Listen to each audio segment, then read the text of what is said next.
at the disclaimer.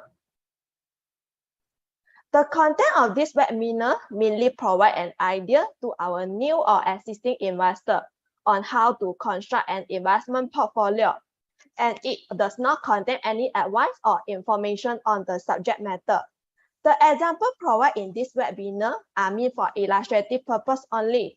So before you make any investment decision, please seek professional advice from our client investment specialist team. For today's agenda, the topic I will cover is reason for fluctuating performance of your investment holding, what exactly is an investment portfolio, how to build an investment portfolio for beginners, and lastly, I will cover FSMOne solution for you as well. First, I will share the reason for fluctuating portfolio performance. A lot of investors will complain about their investment not being profitable while still lost money after a certain period. What are the main reasons causing their investment not profitable? That may be because their investment portfolio lack of investment strategy. Before we go through them one by one, here are some of the reasons that might cause their investment not profitable. Example, sentiment driven, lack of diversification, overestimate own risk appetite, unclear about investment time horizon, and lack of information on the investment vehicle. The first reason I will talk about the driven by sentiment. Market sentiment could be described as the aggregated public opinion, view, feeling, mood, or outlook that make up market psychology at any point in time.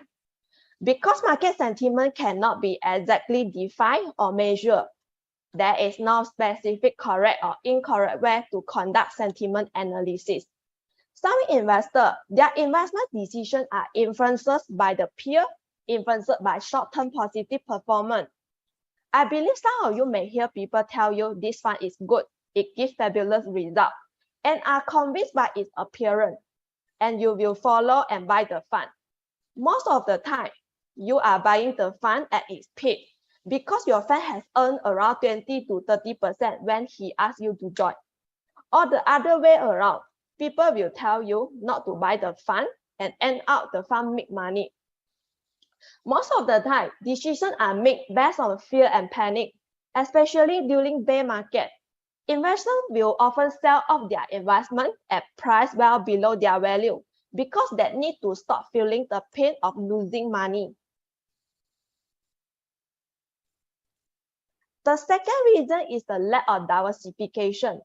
Failure to properly diversify can cause many portfolios to have a much higher risk than an investor is comfortable with or even aware of.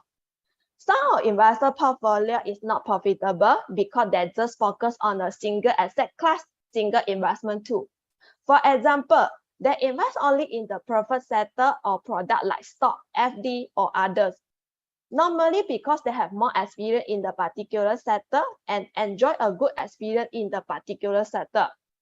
Some of investors may bias towards certain reasons like US market, China market, Indian market, or those funds invest in certain sectors like technology, small cap market, or healthcare market. They did not do any diversification for their portfolio. Some of them bias sector because they get to buy into the tangible asset, something they can touch and give them ease of mind.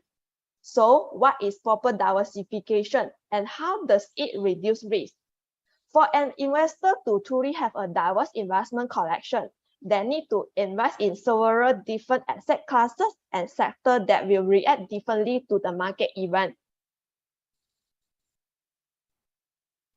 The next reason is to overestimate your risk appetite. Most investors do not know their risk appetite until they experience volatility. Especially too many inexperienced investors forget this trade-off and choose portfolios that are far too risky. They always think they are high risk taker, but in fact, it is other way around.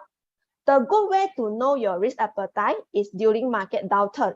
You ask yourself whether you can sleep well with the percentage losses sitting in your portfolio or not.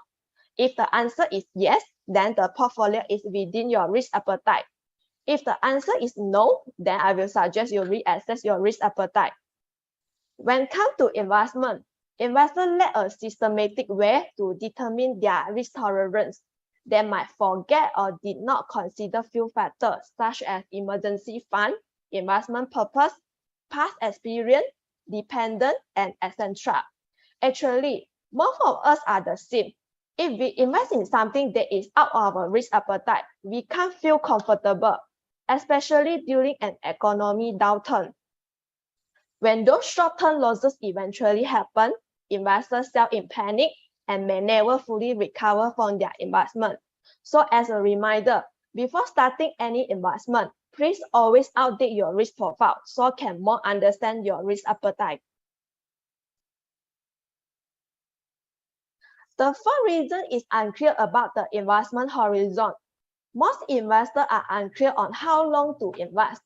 An investment time horizon is the time period here one expects to hold an investment for a specific goal or the period of time someone plans to put his or her money aside to invest. Life expectancy and pensionable age are the salient factors influencing the investment horizon. The investment horizon then determines the portfolio construction. Since the longer the investment horizon, the less risky the portfolio is. The investment horizon can be a factor to determine when to sell or hold. Besides, premature redemption loses the chance for potential gain. It is not only about what you want to invest for how long, instead, it is can invest for how long. Next will be the last reason why investment is not profitable, is the lack of investment information. Some of investment may lack transparency, which will increase the risk. As Warren Buffett said that risk comes from not knowing what you are doing. Most investors just invest blindly. They have insufficient research on their investment. As we know, the more we do things without the right knowledge, the more we risk not succeeding. The more we know what we are doing, the more we are able to minimize risk. So before starting any investment, investors need to know how investment works, where they invest, and what they invest. We do not necessarily need to be very detailed. For example, like when we plan to buy a property, at least we know where it is located and facility provided. We do not need to know the exact ingredient of it, but at least know the basic investment detail. Moving on, I will share what is an investment portfolio and what exactly it is. An investment portfolio is a collection of different assets. The most common asset people invest in are unit trusts, bonds, stock, ETF, real estate, and etc. Investment portfolio are more of a concept than a physical object. So your portfolio is not like a physical thing you can pull it out of your closet. It is just this general label for all of your investment. Besides, almost all investing is done digitally now, and it is helpful to view all the individual investment as a piece of bigger picture. Now your portfolio typically can make up a mix of different accounts such as bank account, EPF account, or investment account. And each portfolio should be created to match your personalized situation. And it will likely change, and it is going to change over the time as your circumstance change. And the issue with that is a lot of people will set out their investment portfolio and then do not touch it for the next few years, even though there should be periodical making adjustment to those lines within their portfolio, which I will share about later. So why exactly would someone invest in first place? For example, let's say someone said, investment seems like a lot of work. Can I just hold cash? Why should invest? Well, there are basically two reasons for this. The first one is a big topic right now, and that is inflation. What is an inflation? Let me give you an example. 30 years ago, a father who earned 4,000 ringgit per month is able to contribute a household living of a housewife and 3 kids. But fast forward to today, if a youngster earns 4,000 ringgit per month, he can merely survive himself in KL City. This is the power of inflation. Our money car buying power getting smaller when time passes. Inflation is constantly eating away at the buying power of your money. And I'm going to explain what that means in little bit. Not to mention saving your way to retirement is virtually impossible as well. Let's say, for example, you wanted a million ringgit for retirement. You would need to save 25,000 ringgit per year for 40 years just to reach a million ringgit. And by the time you did that 1 million ringgit would not have nearly as much buying power thanks to inflation. Besides, according to the Free Malaysia Today media, on the 1st of May 2022, the Employee Provident Fund (EPF) has suggested EPF members have a minimum retirement saving of 240,000 ringgit by the age of 55 years old to cover the basic needs such as food and everyday costs. But according to their research data, around 73% of the EPF members are not even able to reach that amount by the time they retire. However, this suggested saving amount is based on expenditure for basic needs. If you retire with 240,000 ringgit, you will have 1,000 ringgit every month to live on. This 1,000 ringgit definitely is not be sufficient. You will need to factor in potential medical expenditure, your family, and your leisure to enjoy a good retirement. So basically, investment is necessary to protect the buying power of your money and allow it to grow over time. And this means you do not have to save as much money to invest to have a big impact thanks to market factor. The bigger ones being compound interest. Next, I will share another important factor here called compound interest. The reason that investors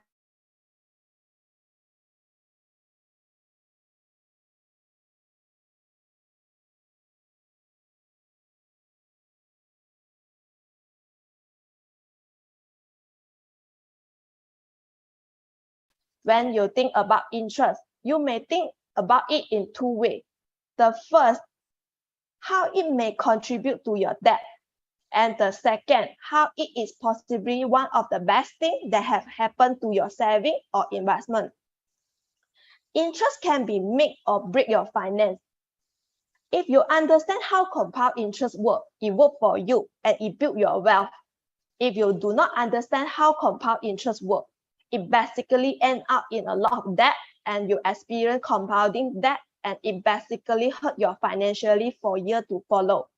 So your two ingredients for investing are going to be time and money. As long as you have one of them, compound interest will work for you.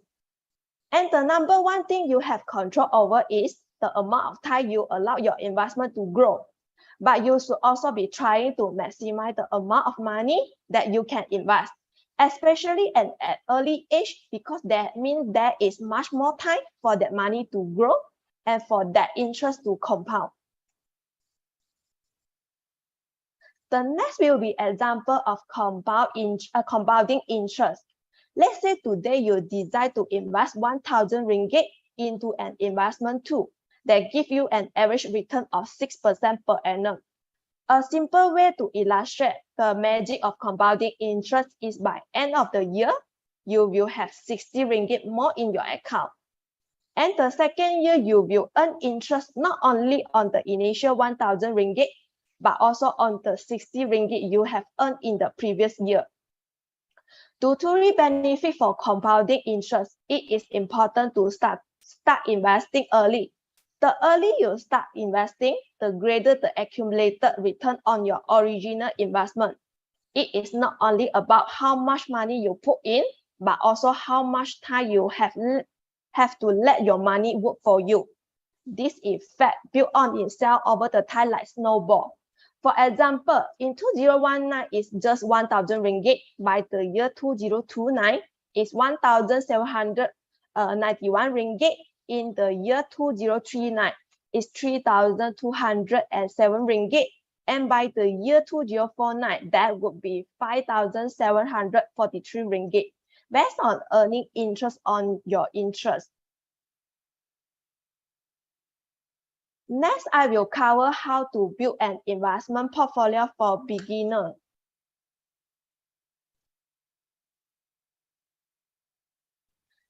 Step 1.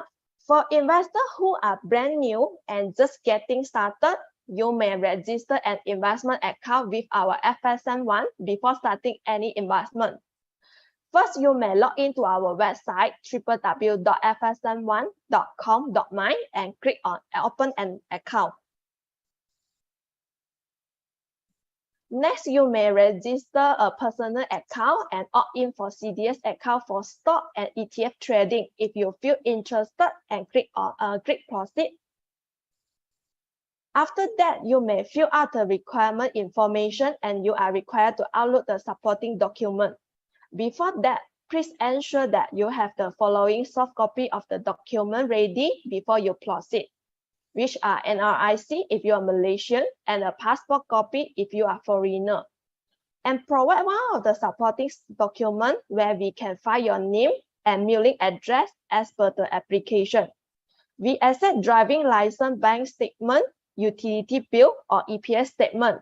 The document must be letters or not later than 3 months. For more detail, you may check on our website. After opening an investment account, the second step to building an investment portfolio is to determine your investment goal. Always begin with the end in mind, and there are actual studies out there that show people are way more likely to stick to something like investing or saving if they have a clear goal in mind, so can keep you motivated and focuses on the objective. It is kind of like going to the gym. If you do not have a goal in mind and your goal is just to show up and do something, you may or may not lose weight. But if you have a goal of, hey, I want to lose 5 to 10 kg by coming 6 months, you are more likely to stick to that gym routine. So I would recommend that you may sit down and determine some clear goal. Most people have a different goals surrounding money. For example, it could be retirement, buying a house, child education, or something like that. So investment goals are one of the most important factors in building a portfolio. And if you do not know where you are going, how you can expect to get there? Now, the next thing you need to consider after setting those goals is your investment time horizon, or the amount of time you have until you need the money. And that is going to differ based on each of your goals. You may put a time horizon on each of your goals. For example, looking to retire at age 60 gives you a much longer time horizon than looking to buy a house in the next few years. And that's probably an even longer time horizon than looking to take a vacation. So based on the time horizon, that is going to change the type of investment you make and where this fit within your portfolio. And understanding that the time horizon helps you understand how much risk you can afford to take. For example, it is going to be less risky if you need the money within a few years. And you may even just decide to keep it in saving in that case, or may park it in our parking facility, like a cash account or RHB cash management fund too. Whereas you can afford to take more risk if you have a longer time horizon, like 10 years plus. It is typically a good idea to plan for each goal independently of the other.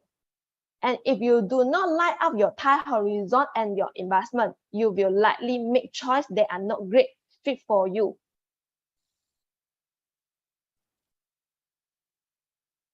So just an example here of some investment goal and corresponding time horizon.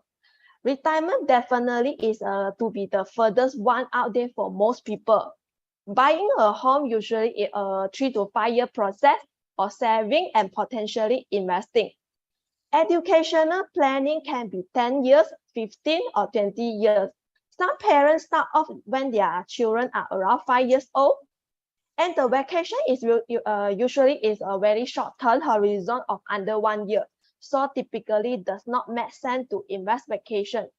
But you can plan to take out how much from your portfolio profit as the vacation fund if you have a big investment pool. Moving on to the step 3 of building an investment portfolio is to understand your risk tolerance. Before starting any investment, you may ask yourself few questions. First, how long can I invest? What is the purpose of this portfolio? What is my liquidity status? How long my emergency cash can last? What is the target return, and achieve that, how many percent of the downside can I cope with? Why do we need to ask all these questions? Because we need to understand that different investments have different risks.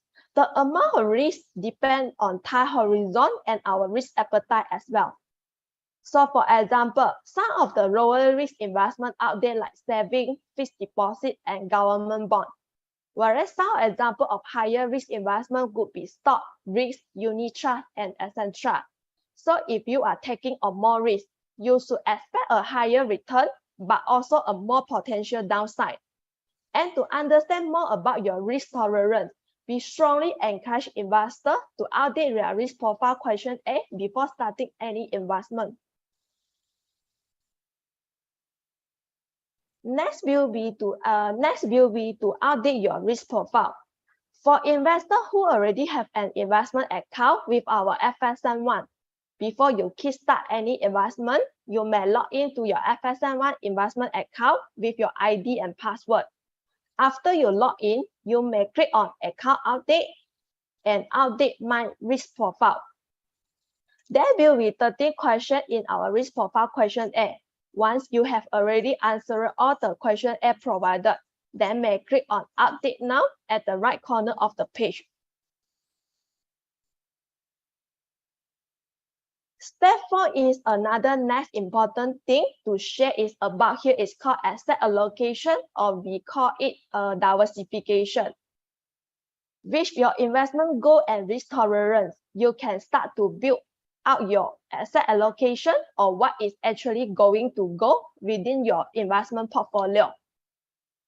An effective portfolio is made out of different market and asset classes of funds, and you may spread your money across a range of investments to help protect against or lessen the impact of sudden fall in any particular market or individual investment.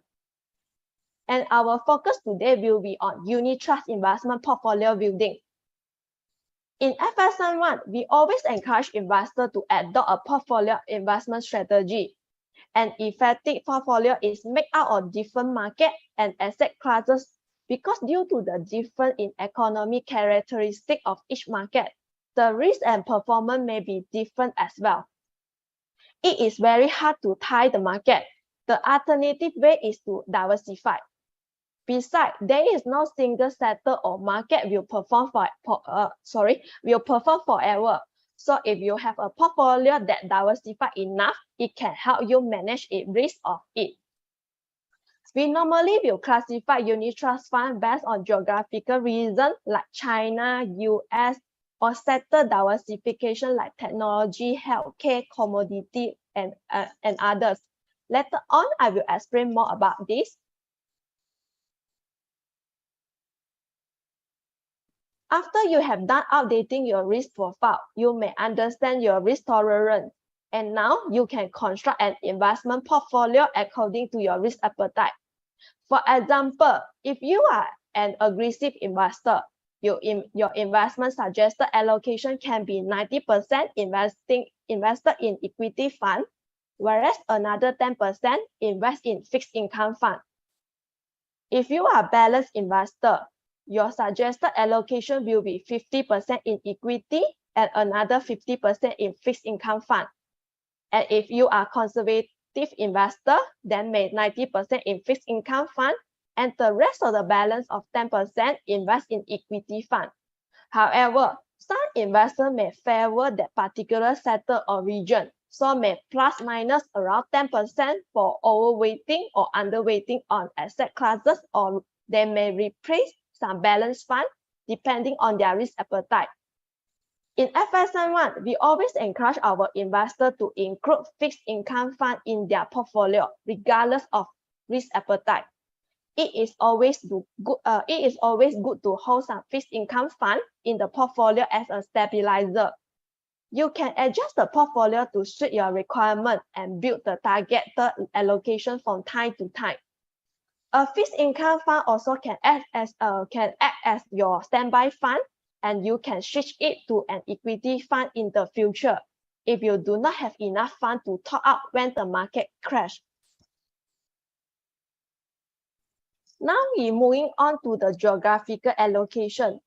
For geographical allocation, which will include core portfolio and supplementary portfolio. A core portfolio is a key diversified core fund to build your long-term portfolio. We will suggest investors to keep the core portfolio fund invest for 3 years and above. Because short-term market movement is normally driven by the market sentiment, and it is rather hard to predict. However, we always believe the market trend to reflect its fair value over the long term, and we believe longer-term investment may ride out volatility and reduce the risk to the market movement. Region that we categorize as a core portfolio, which have Asia, Japan, Malaysia, global, and global emerging market. Normally, when we build an investment portfolio, we will select 1 or 2 funds in each region, and we will diversify through the growth-related and income-focused fund. Whereas a supplementary portfolio is additional fund to capture specific market opportunity for your portfolio, and where it can be your best bet. We categorize those funds that focus on single country or single sector, such as Greater China, US, technology, healthcare, or commodity as a supplementary portion of the portfolio. A supplementary portfolio normally will be shorter term investment if compared with a core portfolio, and the ideal allocation is 10% or less than 15% because this narrowly focuses fund experience greater volatility but can make bigger potential return. However, we do not encourage investors to overweight this supplementary portion to want to ensure that its volatility does not affect their total portfolio. For those existing or new investors who haven't kickstarted but plan to kickstart your investment and have no idea how to choose the unit trust fund or what fund can be invested, then you may proceed to our FSMOne platform by clicking the fund. After that, click on recommended fund. All funds that fall under recommended fund list were recommended by our internal research team. They recommend all these funds based on our fund methodology.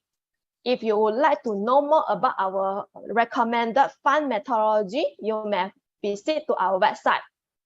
After you click on recommended fund, you may select core fund, supplementary fund, and private retirement fund from the list.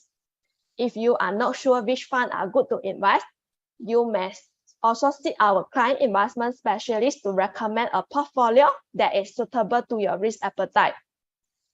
The client investment specialist will provide a suggestion on constructing a well-diversified portfolio with the fund recommendation.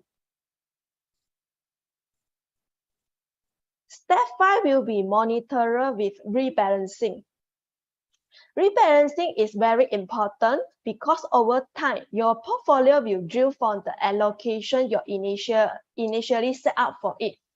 And rebalancing a portfolio is the process of adjusting a portfolio to bring it back to its original asset allocation. With rebalancing, one will be taking profit from the best performing sector or region and reinvesting the profit into the underperforming sector or region. And rebalancing can be done half yearly or annually. The frequency is determined by the risk profile, and you can rebalance rebalance throughout the year whenever you buy. But most of the investors totally do not do it all, which could mean they are taking too much risk or not enough risk and costing themselves in return. To rebalancing, you can simply buy what you are underweight, and that could mean putting new money in or selling what you are overweight in. To buy what you are underweight, which force you to buy low and sell high.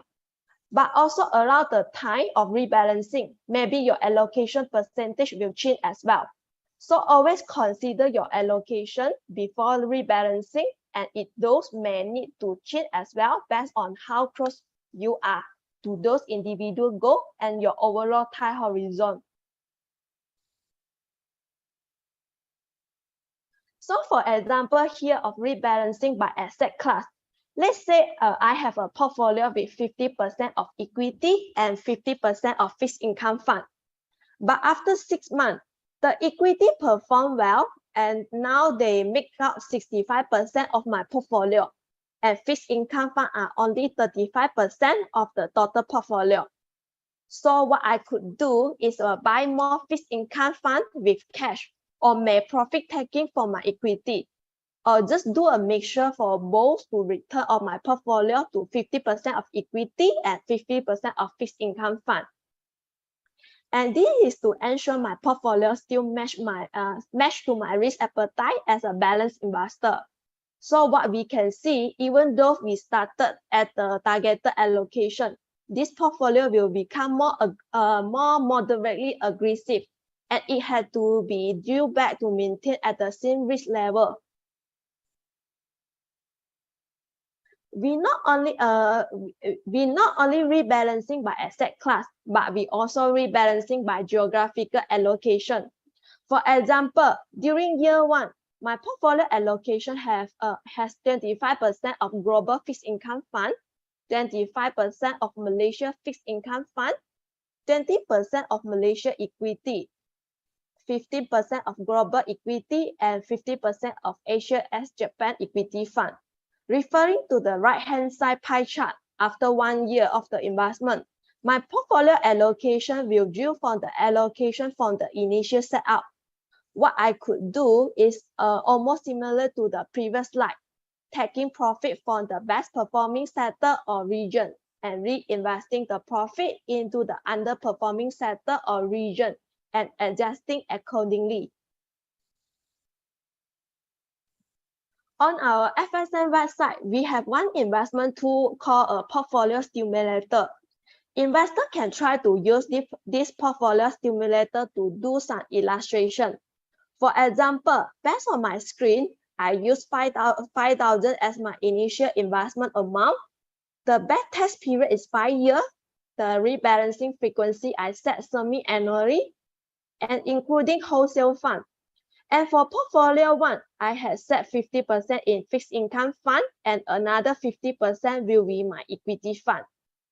After a certain investment period, I try to do some top up and rebalancing. So each fund percentage will be getting different.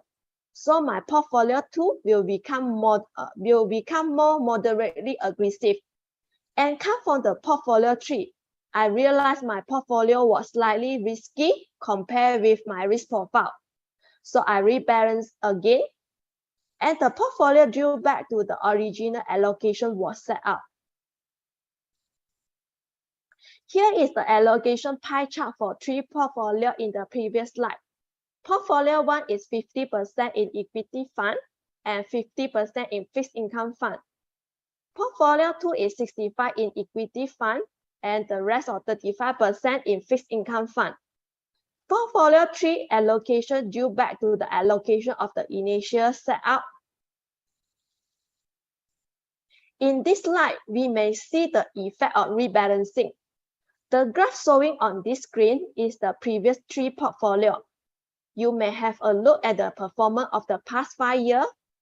You can realize that after rebalancing, the annualized return of portfolio 2 and 3 will slightly higher compared with portfolio 1. So this will prove that monitor with rebalancing is also important when it comes to investment. But our portfolio stimulator just an indicator based on historical data. So the return just can be a reference, but are not 100% accurate. Because past performance is not an indicative of future performance. So if you have no idea how to kickstart your investment, please seek professional advice from our client investment specialist team. They are always ready to serve you all. In the last section, I will share how FSMOne solution for you.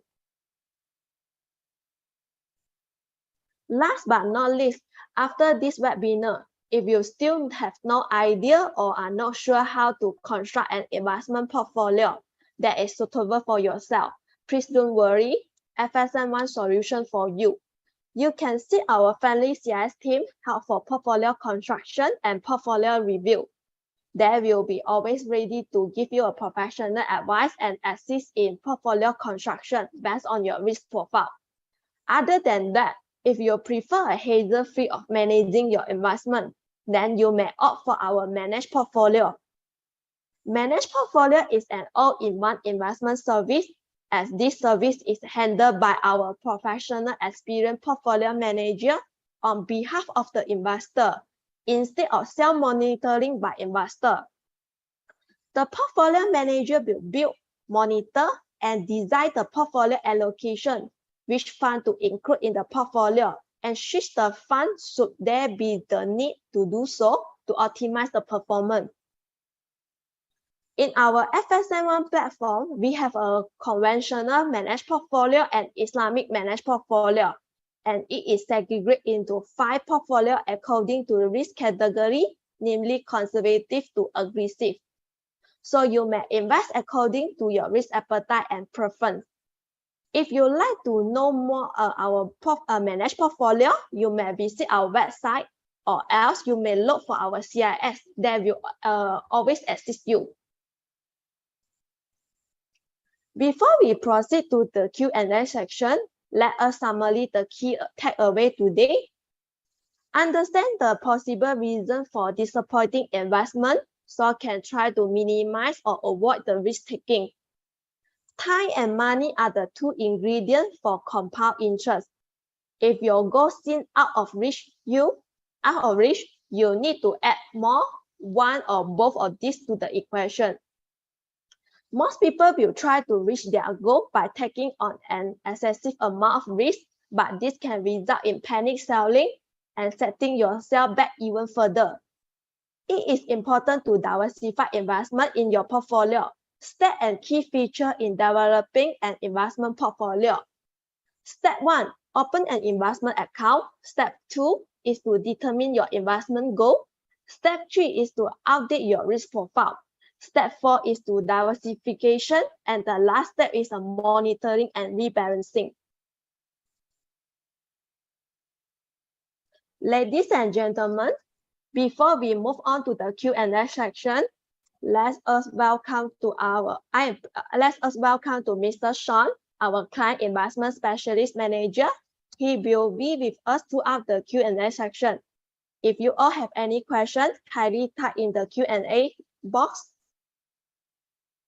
Okay, thank Elise. So I will take over from here. Okay, sure. I have a question in the Q&A box. The question is, in managed portfolio, if I invest in an aggressive portfolio, can I switch to balanced portfolio? Okay, the answer is no, because currently if you invested in aggressive portfolio, so actually you are not able to perform switching to another portfolio. So meaning to say, if you wish to switch, or if you wish to change your aggressive portfolio to balanced portfolio, you have to sell off your aggressive portfolio and buy into a balanced portfolio. And then an alternative solution for you is, actually you can hold more than one portfolio in your investment or in your FSMOne account. So meaning to say, after you invested in an aggressive portfolio, you also can buy another balanced portfolio in your account. So I have a second question here. Is okay to do rebalancing the portfolio during loss amount, even the fund is recommended fund before? Okay, rebalancing, basically you are allowed to do it during when market is during market growth, or maybe during market loss. So basically the rebalancing will help you to sell off the fund that actually is currently earning money and buy into a fund that facing the losses. But if basically the overall of your portfolio actually is in negative territory right now, for example, for now, I think for this year, most of the market or most of the unit trust fund invested in all the market actually is in losses, especially if you invested the fund during last year until now. So during this time, actually what investor can do is instead of doing a rebalancing of the portfolio, if all your portfolio actually is under negative, another way for you to consider is actually you can perform top up if you still have some cash at your back. Actually, you can perform top up according to the percentage that you set on your portfolio. So you just gradually top it out to enjoy the lower attractive valuation in your portfolio. And then alternatively, if you have set and portfolio set up a portfolio properly initially, then what you can do is actually you will have a portion of the fixed income fund. For example, like what Elise suggests to us previously, if you are moderately aggressive investor, you should have 70% in equity fund and 30% in fixed income fund.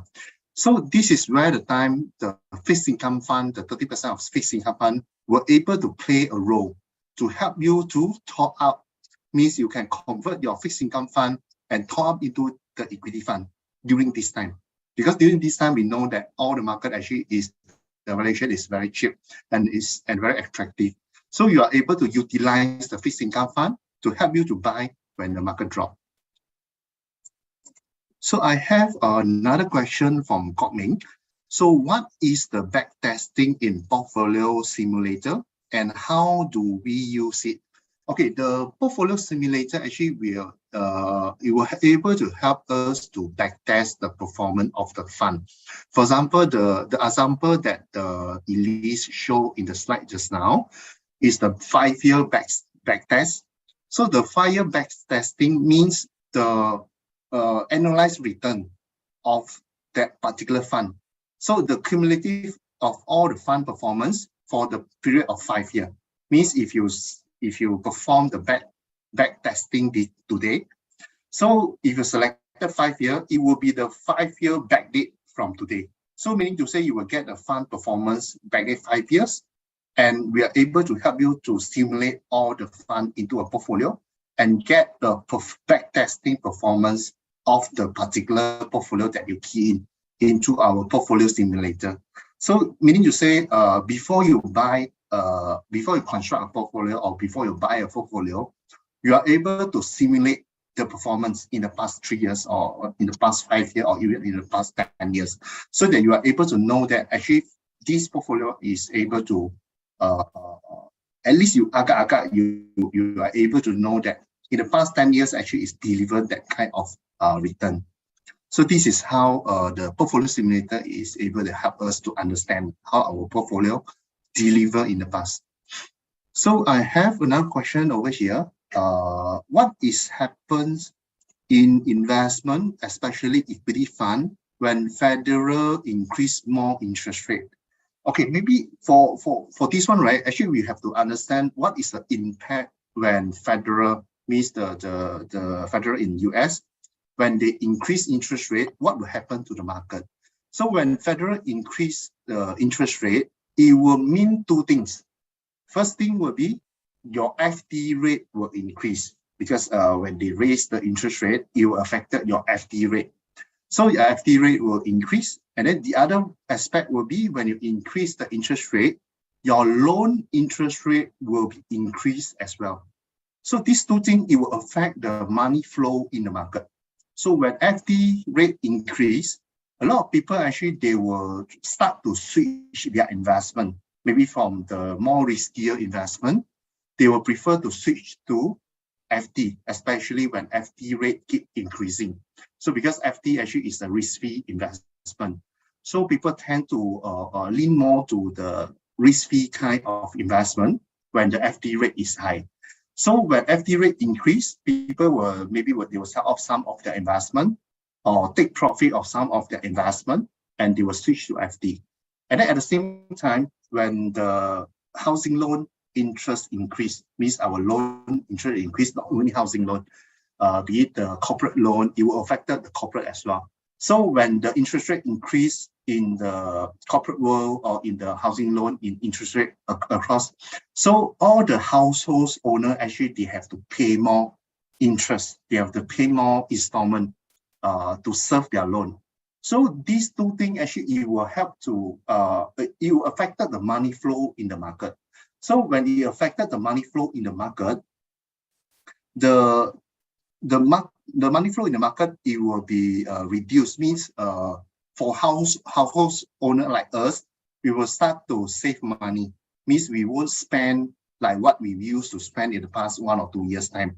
So we will start to save some money to stand by. So during this time, when people start to save money, then actually you will tend to selective when you shop around or when you go for any services or buying the goods. So indirectly, you affected the supply or demand of the company. Means it will affected the businesses. Meaning to say, if you want to buy an handphone, you might consider whether you want to buy an Apple or you want to buy an cheaper phone. So it will indirectly affect the sales or revenue of the company. So it is a chain link effect that it will affect tremendously to each of the different sector. Means they will affect the business. So once the business affected, the revenue decrease, then actually your share price, it will be dropped in the same way because the earning for the company actually is dropping. So it will affect the share price of the company. So if the company revenue is decreasing, then it will start to control or save the money of the company. It means they will start to control their employment. They will start to cut some people or they will start to cut some salary. So it will affect the employment in the market. And then at the same time, then you see there's a chain link effect. So when the people is under unemployment, then they are not able to serve the loan, then actually it will cause a lot of things. So that's why when federal increase more interest rate, it will now actually for now we could not see those things that I mentioned just now, but this is the thing that actually happened before during the 2008 market when market crash. Then actually federal increased the interest rate before market federal increased the interest rate, and then this is what happened in the market lah. So what will it be linked to our investment is because our investment mostly we will invested in bond fund or maybe we will invested in equity fund. So it would indirectly also it will affect your equity fund performance because when the federal increase the interest rate, and then it will cause all the effect that I mentioned just now. Therefore, the view on the market actually it will be on the downward side lah. Means is the sentiment actually is on the downward side. And then at the same time, when the interest rate is increasing, it will affect the bond price as well. Because bond price and the interest rate actually is on the opposite relationship. Means when the interest rate go up, the bond price will go down. So that's why currently when the federal increase the interest rate, it will affect the bond price and then it will affect the equity price as well. But not too worry because normally if we're talking about the recession, so when increasing interest rate or others region that could be induced a recession to a particular country, or it may induce a recession to across global, we do not know. But normally the recession, what we call it could be the bear market.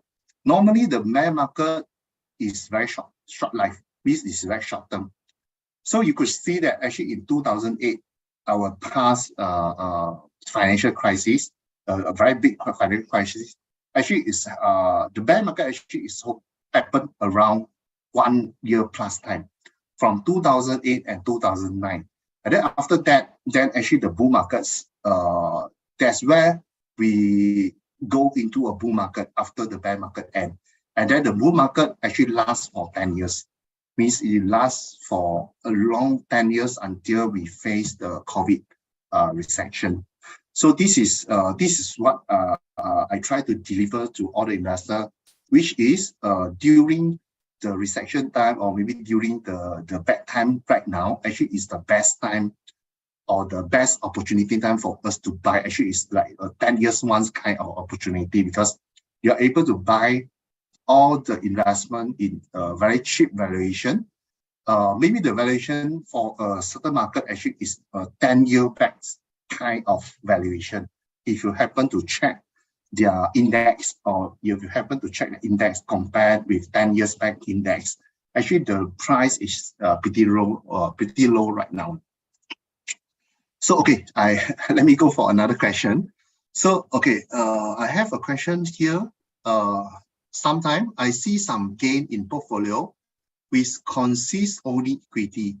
I know equity does not have dividend. So if there is a gain, should I sell it? I have my portfolio for 1 year.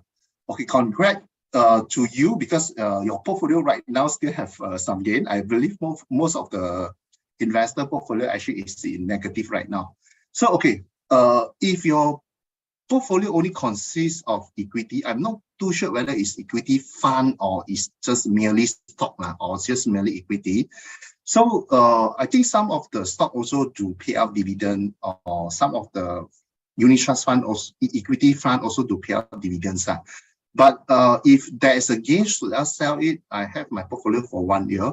Actually, it will depend on your objective, the objective of your portfolio, whether you want to hold it for long term, and then what is the objective when you create this portfolio. Like what Elise shared with just now, actually the objective is very important, because if you have objective, you shouldn't ask me this question already, because if you have objective, maybe for example, I want to buy a house in next 5 years.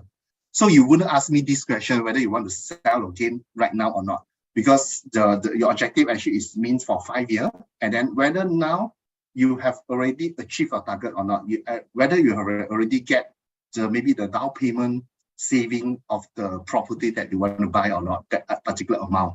So it will be very depending on individual.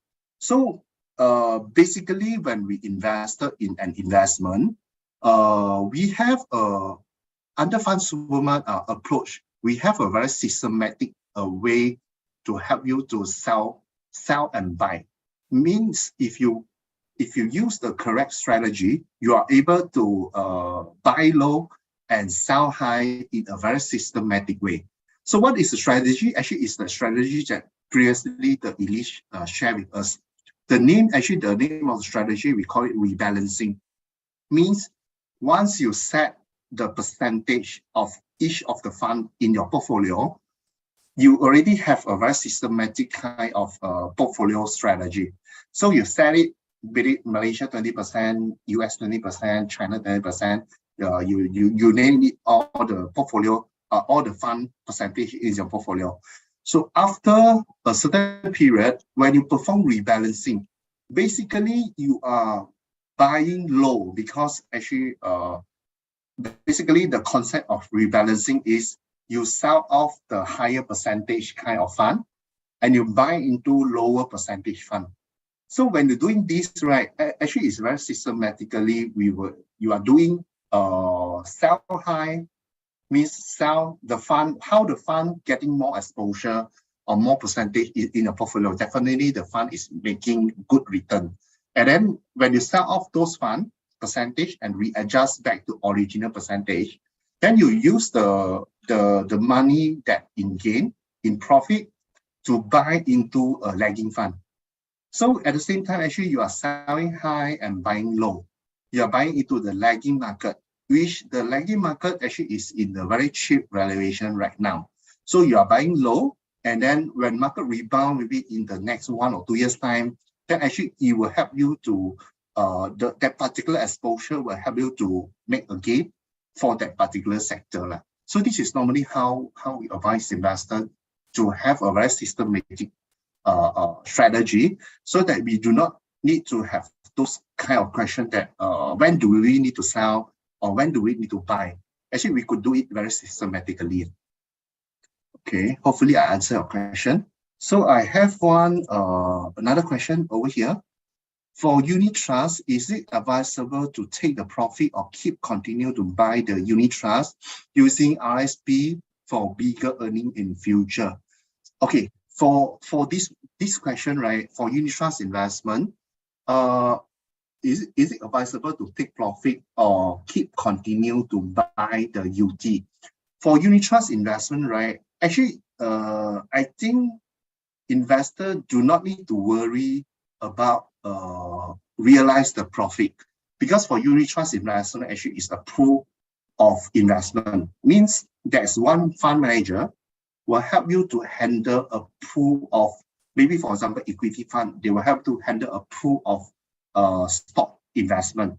So meaning to say they will invest into maybe 50 counter in Malaysia or 50 counter in US based on the mandate of the unit trust portfolio. So for unit trust portfolio, actually fund manager is the one to help you to realize the profit, because they have the right to buy the stock and sell off the stock. So meaning to say, for unit trust investment, even you just hold it forever, you just hold it without selling it, actually the fund manager is able to help you to realize your profit. Means they will help you to sell off the stock counter, the underlying stock counter that actually maybe gain 50%, they will help you to sell off and buy another stock. So automatically the fund manager will help you to perform all those action already, buy and sell action. So it will depend on you, back to the previous question, the strategy that you set and also the channel that you set. So if you have long-term strategy, actually you can just continue to invest. If the fund is still remain a good fund, you can continue to invest it, or even during market downturn time, you can even go for higher sum of the regular saving plan, so that you are able to buy more when the investment is still cheap. So this is my answer to this question. So far, I think no more question in my toolbox right now. Let me check on YouTube. I think YouTube also don't have any question. So if there's no more question, I think we will just wrap off to this section.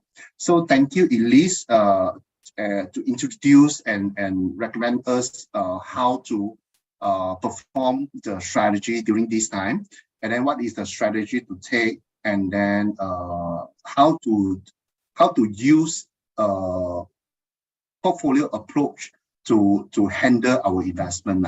So thank you, Elise. And then I think we Thank you, Sean. This will be end of our Q&A section. If you have further questions, feel free to reach us out at. Once again, thank you very much, Sean, for joining us today, and thank you everyone for attending tonight. By this, we will end of our webinar. Good night, everyone.